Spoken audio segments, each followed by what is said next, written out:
हरे कृष्णा। आज मैं आपको जेठ कृष्ण की अपरा एकादशी व्रत कथा सुनाने वाली हूँ। तो इस कथा में युधिष्ठिर महाराज जी बोले, हे जनार्दन, ज्येष्ठ मास के कृष्ण पक्ष की एकादशी का क्या नाम है? मैं उसका महात्म सुनना चाहता हूँ। श्री कृष्ण बोले, हे राजन, तुमने संसार के हित के लिए बहुत सुंदर प्रश्न किया है। इस एकादशी का नाम अपरा है। यह अपरा एकादशी बहुत पुण्य देने वाली है, बड़े बड़े पापों को कष्ट देने वाली है। जो अपरा एकादशी का व्रत करते हैं वे संसार में प्रसिद्ध हो जाते हैं।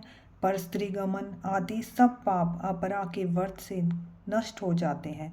झूठी गवाही देने वाले, झूठी प्रशंसा करने वाले, कम तोलने वाले, मिथ्या वेद और पाठी कपटी वैद के ये सब नरकगामी होते हैं।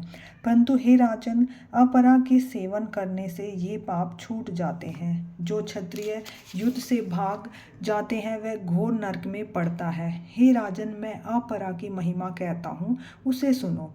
कार्तिक की पूर्णिमा को तीनों पुष्कर में स्नान करने से, काशी में शिवरात्रि का व्रत करने से जो फल मिलता है वह गया में पिंडदान करने से, सिंह राशि के बृहस्पति गोमती नदी में स्नान करने से, कुंभ में केदारनाथ के दर्शन से और बद्रिका आश्रम की यात्रा और उस तीर्थ का सेवन करने से, सूर्य ग्रहण में कुरुक्षेत्र में हाथी घोड़ा और स्वर्ग का दान करने से, यज्ञ में स्वर्ण का दान करने से जो फल मिलता है वही फल मनुष्य को अपरा का सेवन करने से मिल जाता है।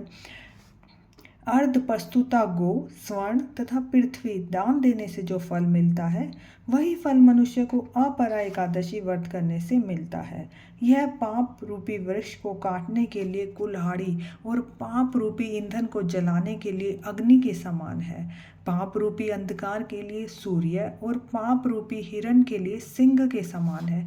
हे राजन, पाप से डरे हुए मनुष्य को अपरा एकादशी का उपवास करना चाहिए।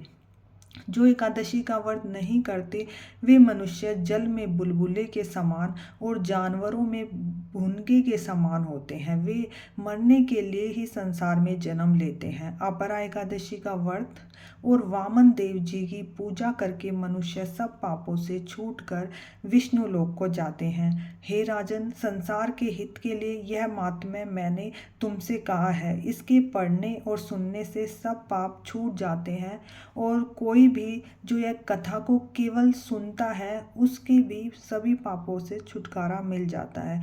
और जो श्रद्धा पूर्वक इस व्रत का पालन करता है तो उसकी महिमा को कहना ही क्या। हरे कृष्णा।